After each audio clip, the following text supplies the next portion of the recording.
Thought of the day. आज का विचार क्या है? आज का विचार है, सपना एक देखेंगे, मुश्किलें हजार आएंगी, लेकिन वे मंजर बड़ा खूबसूरत होगा जब कामयाबी शोर मचाएगी। इसलिए कहते हैं, सपने देखिए, कामयाब होइए और अपना शोर जो है वो कामयाबी से मनाइए। गुड मॉर्निंग एस्पिरेंट, स्वागत है आपका फोकस इन एजुकेशन में। मैं एजुकेटेड आप सबके लिए इंपॉर्टेंट फैक्ट्स लेकर आई हूँ जो कि आपके कॉम्पिटिटिव एग्जाम में हेल्प करेगा। क्या कुछ एक खास, चलिए नज़र डालते हैं। दिन की शुरुआत इसी प्यारे से थॉट के साथ करते हैं। आज 25 दिसंबर 2020 है और 25 दिसंबर को हम एज ए क्रिसमस डे के रूप में सेलिब्रेट करते हैं। तो wish you all happy Christmas day और आपको सेंटा आपकी विशेस को पूरी करे। चलिए हम अपनी विशेस को पूरी करते हैं इंपॉर्टेंट पॉइंट से।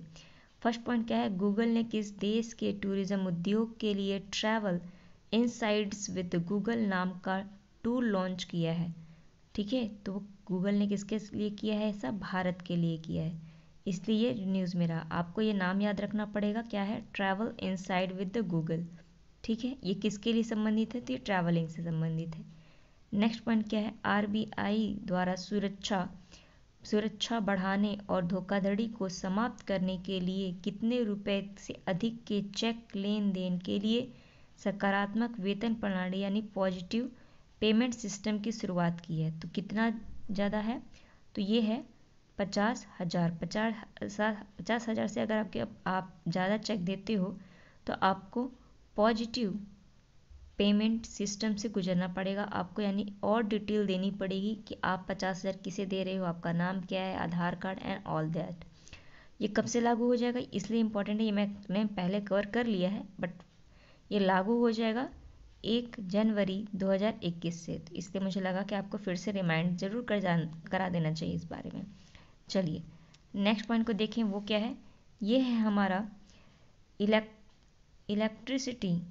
ठीक है, इलेक्ट्रिसिटी नियम 2020 को अधिसूचित किया गया।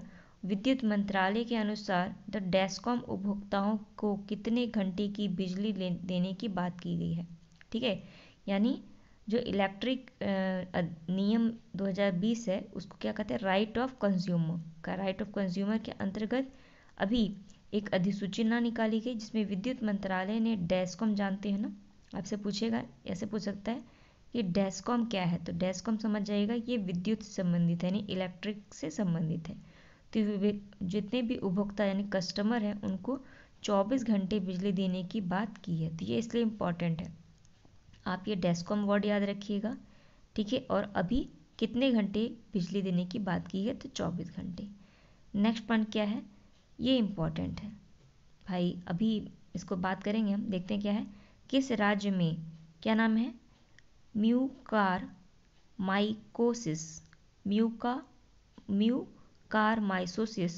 नामक एक फंगल इन्फेक्शन को लेकर एडवाइजरी जारी की। तो किस राज्य में म्यूकार माइकोसिस जो फंगस है ये कहाँ पर फैल रहा है? तो ये गुजरात में फैल रहा है। ये नाम याद रखिएगा, म्यूकार माइकोसिस नाम है इस फंगस का। ये क्या कर रहा है? तो ये 50% की मृत्यु दर के साथ ये गंभीर समस्या से ये है, मतलब संक्रमण है ये। और ये क्या प्रभावित करता है? तो ये जो आपके इम्यूनिटी सिस्टम है ना, ठीक है, प्रतिरक्षा क्षमता जिसे कहते हो, या इम्यूनिटी सिस्टम, उसको इफेक्टिव कर रहा है। जैसे कोविड-19 के जितने पेशेंट हैं ना, अब उनमें एक नई तरह की बीमारी देखी जा रही है और उसमें ये फंगस जो है, फंगस इन्फेक्शन देखा जा रहा है। वो फंगस इन्फेक्शन क्या है? वो है म्यूकार माइकोसिस। और म्यूकार माइकोसिस जो है वो बहुत ज़्यादा फैल रहा है और डायरेक्ट ये आपके ब्रेन पे अटैक कर रहा है।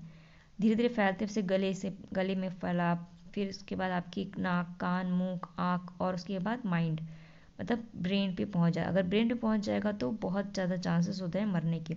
ये तो गुजरात में फैल रहा है। कहाँ पे फैल रहा है? गुजरात में। और अभी एक हमने केरल में भी एक तरह का वायरस देखा, ठीक है, इन्फेक्शन देखा। वो किससे था? वो बैक्टीरिया से था। कोझिकोड में देखा था। उसका नाम क्या था? उसका नाम था सेगेला। क्या नाम था? सेगेला। तो सेगला इन्फेक्शन भी हमने देखा कहाँ पे, केरल में के कोझिकोड में। और अभी हम म्यूकार माइकोसिस देख रहे हैं जो फंगस है, वो कहाँ है, गुजरात में। ठीक, ये याद रखिएगा। इसी तरीके से अभी हमने यूनाइटेड किंगडम में भी जो कोविड-19 के नए स्ट्रेन देखे गए वो 70% ज़्यादा पावरफुल है अभी कोविड के। ठीक है, और यहाँ के जो बोरिस जॉनसन है वो अभी कहाँ आ रहे हैं, 26 जनवरी को एज ए चीफ गेस्ट के रूप में आ रहे थे। ये जो पॉइंट है ना, इन्हें याद रखिएगा, क्या पता इनसे क्वेश्चंस बनाए जा सकते हैं। ठीक है, चलिए नेक्स्ट पॉइंट पर नजर डालें। ये क्या है, रोल ऑन रोल ऑफ सेवाओं के लिए नए मार्ग की पहचान की गई। तो इनमें से कौन सा स्थान शामिल है, तो इसमें कौन कौन से स्थान को शामिल किया गया है, इसको रोड सेवा कहते हैं। ठीक है, और इसमें मार्गों को जोड़ा जा रहा है। तो सोमनाथ मंदिर,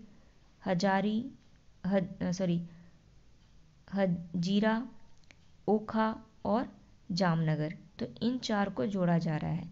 और ये किसके अंदर किया जा रहा है, तो सागरमाला प्रोजेक्ट है, उसी के अंदर किया जा रहा है। सागरमाला प्रोजेक्ट के अंदर क्या है, जो हमारे भारत के जो तटीय क्षेत्र हैं उनको जोड़ना है, जो कोस्टल एरिया है उनको जोड़ना है। तो इसी तरह से, और इसके अंतर्गत 6 अंतर्राष्ट्रीय मार्ग की पहचान की गई। कितनी, 6, लेकिन अभी तक जोड़ा कितने को जा रहा है, 4 को ही। जैसे सैसल है, फिर बांग्लादेश का चिटग्राम है, मेडागास्कर है, श्रीलंका का जाफना है, इन लोग को जोड़ा गया है। और लेकिन अभी 2 और जोड़ रहे हैं, यानी टोटल 6 हैं इस तरीके से। और चलिए नेक्स्ट पॉइंट पर नजर डालें, वो क्या है, किसके द्वारा प्रकाशित रिपोर्ट के अनुसार 2019 में वायु प्रदूषण के कारण 1.7 मिलियन भारतीयों की मौत हुई है। तो एक रिपोर्ट निकाली है लैंसेट ने ये कहा कि भारत में 2019 में जो वायु प्रदूषण के कारण 1.7 बिलियन इंडियंस जो है वो मर गए। इसी तरीके से हमने पहला जो ऑफिशियली तरीके से देखा कि यूनाइटेड किंगडम की एक लड़की थी, ठीक है, जो कि छोटी सी बच्ची थी, 4 या 5 साल की, वो वायु पॉल्यूशन यानी एयर के बैड क्वालिटी के कारण वो दम घुटने से उसकी मृत्यु हो गई। तो ये भी इंपॉर्टेंट है, पूछा जा सकता है। चलिए नेक्स्ट पॉइंट को देखें, वो क्या है, नेक्स्ट पॉइंट है, किस मंत्रालय ने कंपनीज ऑडिटर रिपोर्ट ऑर्डर 2020 जैसे कि जिसको किस नाम से जानते हैं, कारो के नाम से जानते हैं, कि अधिसूचना जारी की। तो ये किसने जारी किया है, ये ऑडिटर है। तो ये कौन करेगा, कोऑपरेटिव मंत्रालय मामलों के मंत्रालय द्वारा किया जाएगा। तो ये वर्ल्ड एंड फैक्ट है, इसके जस्ट याद रखिए। नेक्स्ट पॉइंट क्या है, केंद्रीय मंत्रिमंडल ने डायरेक्ट टू होम प्रसारण सेवा के लिए कितने प्रतिशत प्रत्यक्ष विदेश निवेश यानी FDI को मंजूरी दे दी। तो 100% का अब उन्होंने कर दिया कि हम बाहर से यानी विदेशों से निवेश करवा सकते हैं। नेक्स्ट पॉइंट क्या है, ये है आपका department of promotion of industry and international trade द्वारा नेशनल स्टार्टअप अवार्ड 2021 का कौन सा संस्करण लॉन्च किया जा रहा है। तो ये किया जा रहा है दूसरा, याद रखिएगा कौन सा संस्करण है, सेकंड। पहला कब हुआ था, जो पहला हुआ था फर्स्ट वाला जो था वो हुआ था आपका 2020 में, तो 19 में हुआ था। अभी तो हो नहीं पाया, तो 2021 में इसको जारी किया जाएगा। अगर इन्हें कुछ अवार्ड मिलते हैं तो उसको भी हम डिस्कस करेंगे। चलिए फिलहाल नेक्स्ट पॉइंट में नज़र डालें, वो क्या है, वो है मध्यम दूरी की सतह से हवा, किसे, सरफेस टू एयर में मार करने वाली मिसाइल जिसका नाम क्या है, MRSAM का परीक्षण किया गया। DRDO ने किसके सहयोग से यानी संयुक्त रूप से किसके साथ मिलकर इसका विकास किया है। तो ये किया है इजराइल एयर स्पेस इंडस्ट्रीज के द्वारा किया गया है। ठीक है, याद रखिएगा। नेक्स्ट पॉइंट क्या है उसको देखें, किसकी जयंती के उपलक्ष्य में अंतर्राष्ट्रीय विज्ञान साहित्य उत्सव जिसे कि विज्ञानिका कहा गया, ये भी पूछ सकता है, विज्ञानिका कब हम मनाते हैं, कब मनाया गया, का आयोजन किया गया। तो किसकी जयंती थी, तो ये श्रीनिवास रामानुजम की जयंती थी। ये मैथमेटिशियन है और इन्होंने जो पाई होती है ना, पाई की इन्होंने वैल्यू दी थी। ठीक है, इसलिए इम्पोर्टेंट है। तो हम किस दिन मैथमेटिशियन डे मनाते हैं, यानी नेशनल मैथमेटिशियन डे, गणितज्ञ डे, तो वो 22 दिसंबर को मनाते हैं। और अभी हमने देखा था कि 6वां अंतर्राष्ट्रीय विज्ञान साहित्य उत्सव मनाया जा रहा है 2020 का। इसी के उपलक्ष्य में हमने विज्ञानिका को भी मनाया है, याद रखिएगा। चलिए नेक्स्ट पॉइंट पर नजर डालें, वो क्या है। इसरो द्वारा भारतीय प्रौद्योगिकी संस्था में अंतरिक्ष के लिए क्षेत्रीय शैक्षण केंद्र स्थापित किया जाएगा। तो कहाँ पे किया जाएगा? IIT वाराणसी BHU में ये किया जाएगा। इम्पॉर्टेंट है। नेक्स्ट पॉइंट क्या है वो देखिए, ये क्या है। अभी हालांकि एक अध्ययन के अनुसार कहाँ पर ब्लू व्हेल जो है कि नए आवास के सबूत मिले हैं। तो ब्लू व्हेल के नए आवास के सबूत कहाँ मिले हैं? पश्चिमी हिंद महासागर में मिले हैं। इम्पॉर्टेंट है। नेक्स्ट इम्पॉर्टेंट पॉइंट है ये मुझे ज़्यादा इम्पॉर्टेंट लग रहा है आज के पूरे में से। ठीक है, वो क्या है? ये है भारत में कितने रामसर साइट हो गए हैं। इम्पॉर्टेंट पॉइंट है। रामसर साइट जानते हो ना, वेटलैंड जिसको कहते हैं हम। अब भारत में कब कितने हो गए हैं? 42 हो गए हैं। अब 42 नंबर का कौन हुआ है? तो ये लद्दाख यानी यूनियन टेरिटरीज़ का ये दूसरा है। ठीक है, यूनियन टेरिटरीज़ का ये दूसरा है। क्या नाम है? सोरकारा लेक। इसको टी नहीं पड़ेगा, टी साइलेंट रहता है। सोरकारा लेक, जिसे कि हम वाइट लेक के नाम से जानते हैं। वाइट लेक क्यों जानते हैं इसे? सफ़ेद झील के नाम से, क्योंकि यहाँ हाइपर सैलिनिटी देखी जाती है। मतलब ये इसकी लवणता है ना, इस पानी बहुत ज़्यादा है, और जब ये इवेपोरेट होकर उड़ जाता है तो एक वाइट कलर की परत दिख जाती है, इसलिए इसको वाइट लेक कहते हैं या फिर सोकार लेक कहते हैं। और ये कहाँ पाया जाता है? ये लद्दाख में पाया जाता है। ठीक है, और ये भारत का 42 नंबर का बन गया। अगर केंद्र शासित प्रदेश का पूछेगा तो ये दूसरा है। ठीक है, अब टोटल कितने हो गए? 42, पता ही चल गया। अब आते हैं रामसर साइट के बारे में।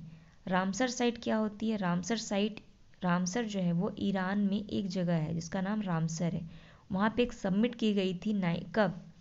यहाँ पे सबमिट की गई थी आपकी यहाँ पे 2 फरवरी को 1971 में। ठीक है, और यहाँ पे वेटलैंड जितने जो दलदली एरिया हैं उनको चिन्हित किया गया था। और इसी को जो वेटलैंड एरिया होते हैं उनको किडनी ऑफ द अर्थ कहा जाता है। यानी अर्थ की किडनी के रूप में अगर किसे जाना जाता है, पूछा जाए आपसे, तो आपका उत्तर क्या होगा? वेटलैंड एरियाज या फिर दलदली क्षेत्र को हम धरती की किडनी के रूप में जानते हैं। जैसे कि अमेजन को हम किस नाम से जानते हैं? अमेजन जो जंगल है ब्राज़ील में, उसे हम धरती की फेफड़े के रूप में जानते हैं, क्योंकि वहाँ पे बहुत जंगल है, बहुत ज़्यादा डेंस जंगल है, घने जंगल है। तो उसमें जो प्योरीफाई होता है, वाटर प्योरीफाई होता है। और हमारा लंग्स का काम क्या है? प्योरीफाई करना। सेम उसी तरीके से अगर आप देखते हो जो वेटलैंड होते हैं यानी दलदली क्षेत्र होते हैं, वो क्या करते हैं? वो भी आपके वाटर को प्योरीफाई कर रहे हैं। और वाटर का प्योरीफाई हमारी बॉडी में कहाँ होता है? किडनी में होता है। ठीक है, उसीलिए वेटलैंड को या फिर दलदली क्षेत्र को किस नाम से जाना जाता है? तो किडनी, अर्थ के किडनी के रूप में जाना जाता है इसे। ठीक है, और सोरा लेक अब कहाँ पर है? ये केंद्र शासित प्रदेश में है, लद्दाख में। और हम इसीलिए 2 फरवरी को हम वेटलैंड डे के रूप में भी मनाते हैं, याद रखिएगा। ये इंपॉर्टेंट है। चलिए नेक्स्ट पॉइंट देखिए, ये क्या है। भारत और उज्बेकिस्तान के बीच में कितने पैक्ट पर साइन हुआ है? तो यह इंपॉर्टेंट है। कितने पैक्ट पे? 9। कितने? 9। तो ये थे कुछ इंपॉर्टेंट पॉइंट। आई होप आपको वीडियो पसंद आया होगा। इसे लाइक कीजिए, कमेंट कीजिए, शेयर कीजिए। Thank you aspirant.